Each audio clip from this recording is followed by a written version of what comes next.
Imagine with me a toddler, let's say 2 years old, walking around a living room and picking things up. And the things that he or she's picking up, they're using for play.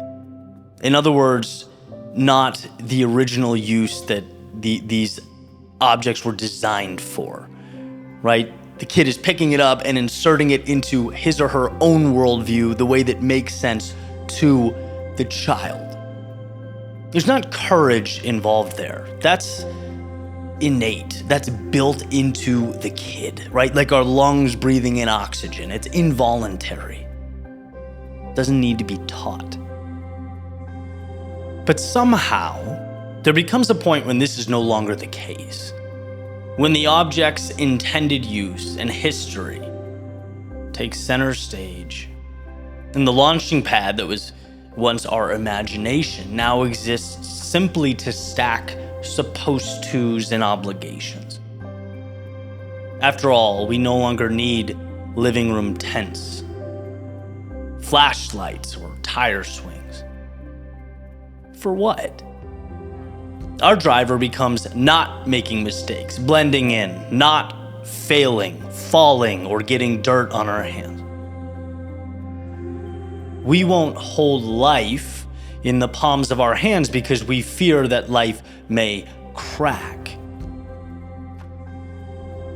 There's an ancient Japanese idea called kintsugi, where when pottery is broken and altered, the pieces are collected and it's put back together, glued with a golden lacquer. But the most important part of this process is that the newly constructed item has not lost, but gained value. And what makes this unique or special? It's the idea that it is a celebration of life. It's the original object plus authenticity.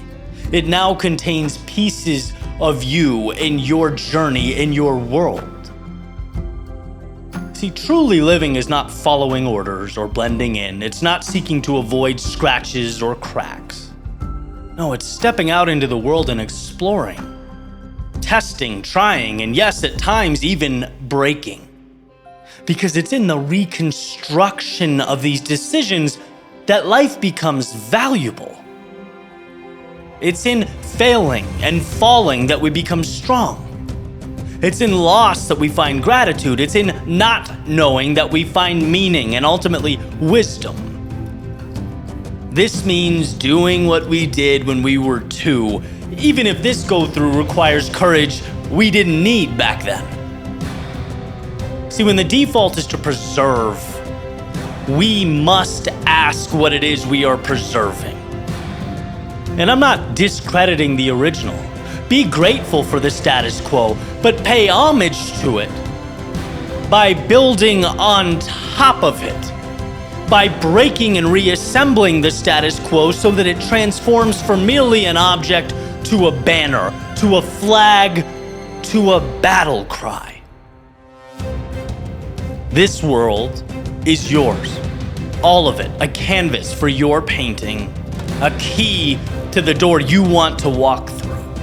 But there must first be a joining of that which surrounds you and, well, you.